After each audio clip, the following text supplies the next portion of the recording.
Jake with Superchips here, and we're going to walk you through the installation of the Flashpaq 2847-S for the 2019 and 2020 Silverado. This works in the 5.3 and 6.2 liter V8 applications, and we are currently working on extending coverage to cover the 2021 model. That should be available really soon. We've added a couple of features to this device since we launched it, and we wanted to kind of show you how simple this is to install in your truck. Once you've sent your ECM to us to be unlocked and reinstalled that unlocked ECM into your truck, the installation of the Flashpaq is pretty straightforward, and we just wanted to kind of walk through that, answer any questions you guys have. So when the device is plugged in and powers up, we've got a couple of options that we can go through. We've got our tune. We can scan for some diagnostics, watch real live data, then we can get the information out of the device itself. So we're going to start by installing a tune here. We're going to select OK. The device is going to ask us to turn the ignition on without starting the vehicle. To do this in this particular truck, we just need to press the start-stop button. To start the engine with our foot off of the brake, we can just press and hold that button for about 5 seconds, and the ignition will power up without starting the truck. You'll see this because the dash will light up, your radio will turn on in that situation. So we can go ahead and press OK to move forward. And we want to go ahead and tune the vehicle. So we'll select OK. It's going to connect with the vehicle. And here is the menu with the different performance calibrations within the device. We've got performance, which is optimized for 91 octane to give you the highest horsepower and torque output. The overall performance drivability, make it run like it should have from the factory. Then we've got our tow tune, which is obviously optimized for towing efficiency. This is good for low-end torque when you're towing a trailer, good for fuel efficiency when you're under load, that sort of thing. The 87 octane is good for a daily driver that doesn't want to run the more expensive 91 octane gas. Our 87 octane tune works really well, daily driving, commuting, that sort of thing, with added power and torque as well. And then we have our mileage excess, which is obviously optimized for fuel economy if you're doing a lot of commuting, daily driving, and you're looking for nothing but fuel efficiency and the best fuel efficiency you can out of the truck. That's where our mileage excess tune comes in. Then we also have stock with options, which would just be the stock tuning with some adjusted features from the device. So in this particular instance, we're going to install our performance tune. So we can select each tune by going up and down, etc. Performance is designed for a non-towing application, and 91 octane or higher is required and recommended. So we're going to go forward. Now at this point, the device is going to ask if we want to customize our options. So we could select no and just load our pre-calibrated tuning into the truck, but we do want to make some adjustments to the tune to fine-tune the drivability for how we want our truck to feel and drive. So we're going to select OK. At this point, we've got all sorts of options that we can go through. We can go through and adjust our rev limiter, speed limiter, change the gear ratio if we've done a ring and pinion change in the truck, adjust for tire size. We can modify the active fuel management or the dynamic fuel management in this particular truck's application. One of the new features is our keep drive mode, the auto start-stop mode. The brand new feature that we've just released is our throttle boost function, which allows you to adjust the throttle sensitivity to your own liking rather than what we pre-calibrated into the tune. So you can kind of fine-tune the driving experience to how you want it. And then we can also adjust our idle RPM when we're in park or in drive. So we're going to start with the speed limiter. The factory speed limiter in this truck is set, I believe, at 95 miles an hour. So if you're going to the track and do some quarter-mile runs, you may get into a situation where your quarter-mile run will be more than your factory limiter. So we're going to raise that limiter so that we're not defueled or cut back to a specific mile per hour. Our gear ratio is still stock, but we have installed a mild 3-inch ready lift on this truck with a little bit larger tire. So we're going to go ahead and modify the tire size. Now what this does is calibrates our speedometer so that it will read correctly with the larger tire. So the one thing to keep in mind when you're adjusting your tire size is that very rarely will you find a tire measures the same height as what it reads on the side. So a 35-inch tire, very rarely, once it's mounted and balanced and on the truck, will be 35 inches tall. In this particular truck, we've installed a 285/75/17, which measures with a tape measure about 32.5 inches tall, even though it should be around a 33. So we can use our up and down arrows to adjust that. But again, using our tape measure calculation, we want to get as close as we can with a 32.5. That should get our speedometer pretty accurate to the GPS speed. On the Silverado, another feature that a lot of guys pick up the Flashpaq for is so that they can disable their active fuel management or their dynamic fuel management systems. So we can select that, and again, we're given the option to enable or disable. We want to disable it so that the vehicle stays in its V8 mode all the time. And then the new feature with this particular device and this vehicle is the keep drive mode.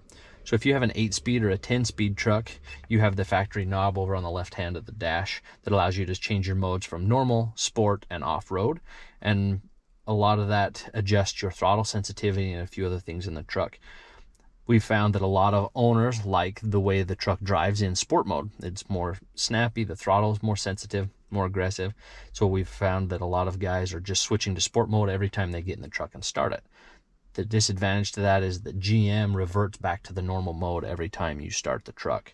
So with our device, we can remember your last setting. So if you're someone that likes to stay in sport mode all the time, with this device, you can select that, keep that mode, and the vehicle will now remember which mode it was shut off in.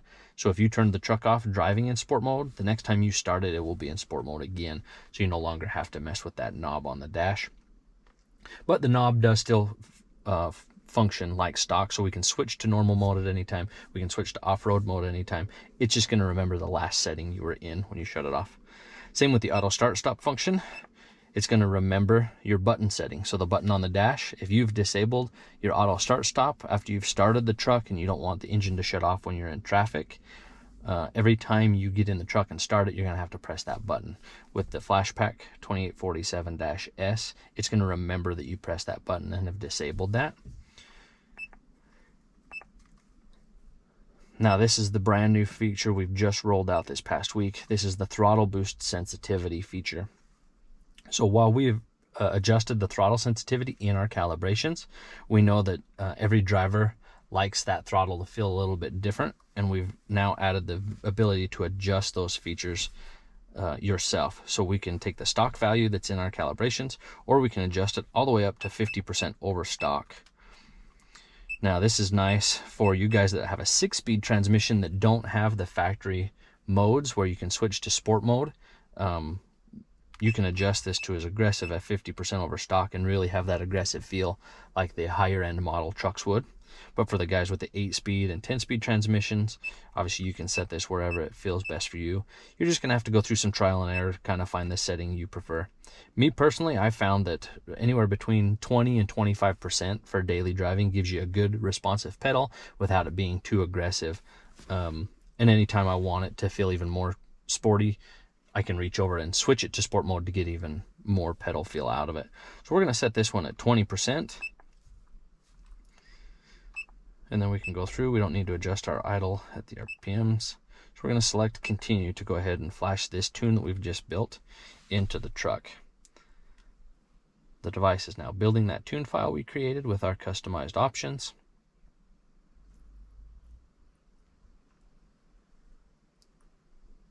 Now it's going to ask if we want to install the tune file. We select OK to go ahead. It's now going to prepare the vehicle's modules so that it can flash. Now it'll start going through the 6 downloads here. Now you'll find that every vehicle takes a little bit different amount of time to do this install. The Silverado and Sierra applications do flash fairly quickly in relation to some of the other vehicles on the market. So this only takes a matter of minutes.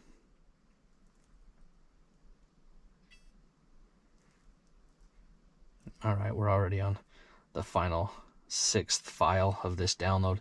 And obviously the one big thing on top of the added features that we were able to just adjust with the device, obviously the Flashpaq is going to add some horsepower and torque. We're installing that 91 octane performance tune, which is going to add as much as 45 horsepower depending on the application. So for this 6.2 liter with the 10-speed, that 45 horsepower is kind of in the mid-range, where you can really feel it when you get into the throttle and you're running through the RPM range. So wide open throttle, there's a lot more grunt down low, a lot more responsive. It's it's a lot of fun for daily driving, and you can really feel it on the freeway when you go around to pass somebody. That increased power and torque is something you'll definitely notice when you're driving the truck.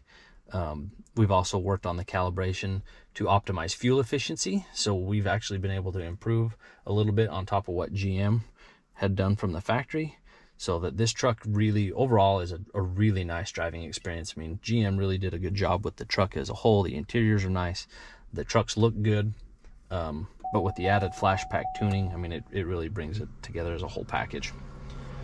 So our tune is now finalized installing, and the device is going to ask us to turn off our ignition. So that's a simple press of the start button. Now we can select OK. Now the device tells us to open, close, and lock the driver's side door. It's waiting for the ECM to fully shut down to avoid any diagnostic trouble codes.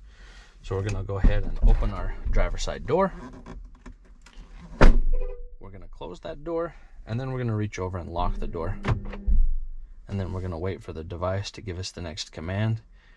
And basically it's just waiting for all of the PCM, the body control module, some of those underhood controllers to fully shut down before we unplug the device, so that we can make sure it doesn't set any codes from the tune. This will only take a minute or so. Alright, at that point we can reach over and unplug the device. Go ahead and start the truck. We've now installed our Flashpaq tuner, and we're ready to go out and rip.